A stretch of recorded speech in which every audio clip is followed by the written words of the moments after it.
All right, assisted living fans, hope everyone is doing well. We're talking season 2, episode 2, entitled Best Laid Plans.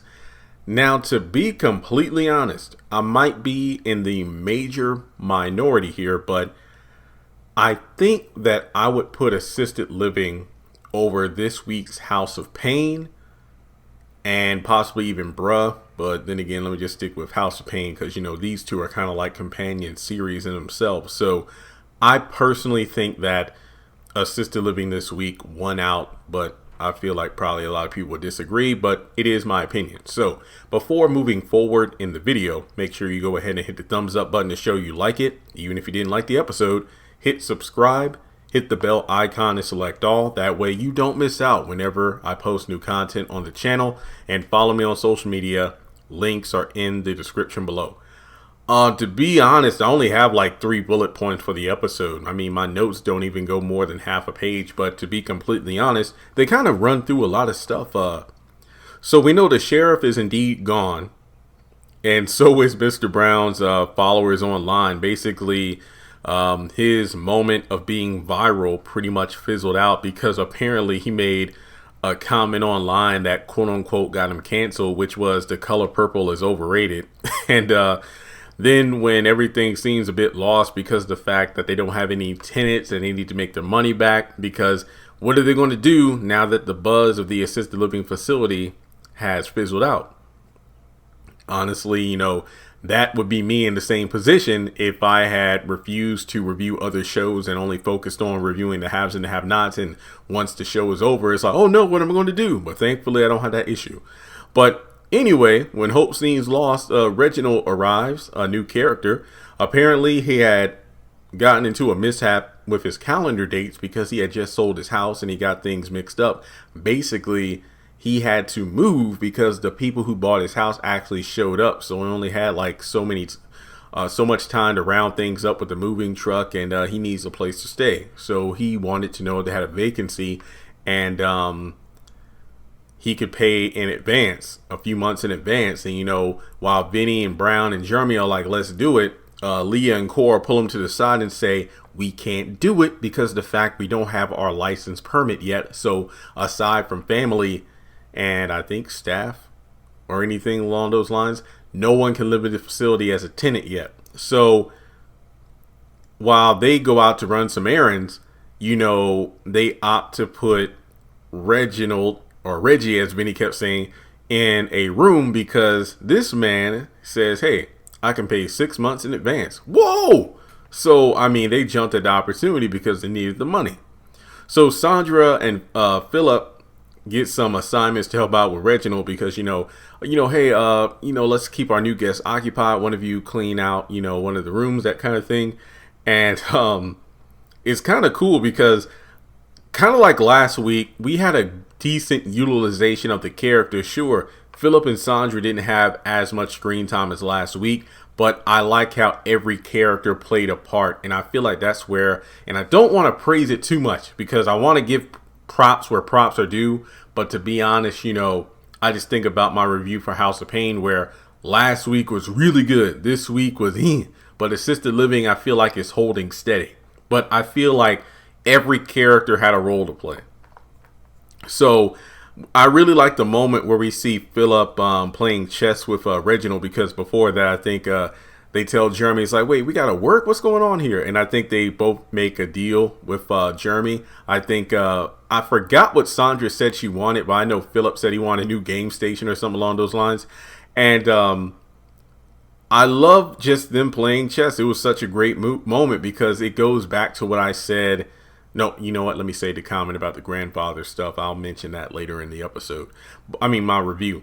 But in any case, Sandra is fed up because there's something moving in one of the rooms she's trying to clean. So they opt to switch switch old people. Philip, you go clean. I'll go keep, Mr. Reginald occupied. So, while Sandra shows Reginald to his new room, that's when the surprise house inspection happens and everybody is freaking out because the inspector comes in just to make sure, everything is up to code before they get the permit. And then, of course, they can have customers, or excuse me, tenants.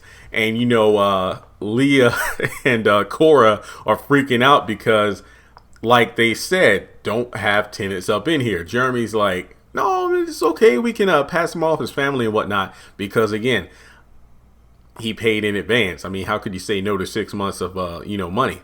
So from there, the inspector goes around. Reginald keeps popping in and out. Hey, I tried to flush the toilet and one of the light bulbs blew. And they're trying to pass him off as our, uncle-nephew. Nephew-uncle. Reggie. It's Reginald. So the inspection is going well up until that point. But it gets to the point where the inspector's like, hey, I want to have a sit down with everybody that lives in the facility. That way, I just get some comments and then that's it. So Reggie, see, I'm starting to sound like Vinny now. Reginald passes through the living room because he said he's going to take a walk to get used to the new surroundings. And the inspector asked him to sit down and he's unaware of what's going on. Like, who's Uncle Nephew? What's going on? And then the operation gets busted because, of course, the inspector knows that Reggie is a tenant and, it's illegal, and he's going to write this in his comments for his official report on the inspection. And then Reginald's like, you know what? I don't know what kind of shady operations going on here, but I'm packing my things and I'll be gone by the morning. So then the next day happens, Sandra and Philip are sad he's gone. Because like, look, you just ran away our first tenant. He was such a great guy. Jeremy's like, yeah, I know it's my fault. I'll go down there to the inspector's office to see if I can clear things up. But actually, Reginald and the inspector both come in, and turns out Reginald was is a retired judge, and the document that was printed out for him to sign, the paperwork for his lease, was a CA, not a GA. And so with that being said, technically speaking, they did not have him as a tenant. And because of that, the inspector, gives them the permit and they're approved to be open.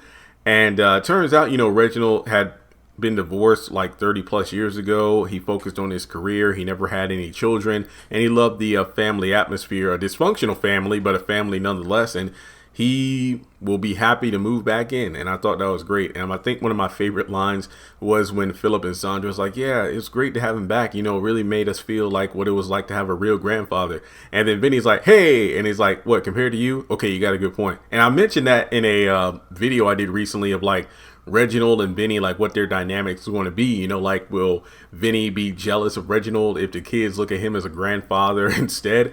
And yeah, and I think there's ostentatious was like the word. It's like, random words that were used that sound fancy and confused the hell out of everybody in the family that was listening to it. So overall, this was a harmless episode. I think Reginald is a good fit to the family dynamic. I really love the scene at the end where he shows up with the inspector. He explained why he's moving back in and why he likes the facility. And I feel like as the facility gets more tenants, we're going to have some good dynamics. So I'm here for it. So what would I score this episode?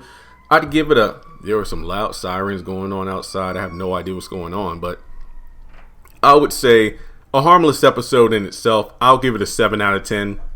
Like I said, hopefully the season gets better as it progresses, and we're 2 episodes in, and I get the feeling it is going to improve over time. So with that being said, let me know your thoughts on the episode Best Laid Plans. Poor Jeremy didn't get this specific station he wanted, but he got something which is better than nothing. And as always, if you want to donate to the channel, feel free to do so on PayPal or Cash App. And guys, I will talk to you all soon.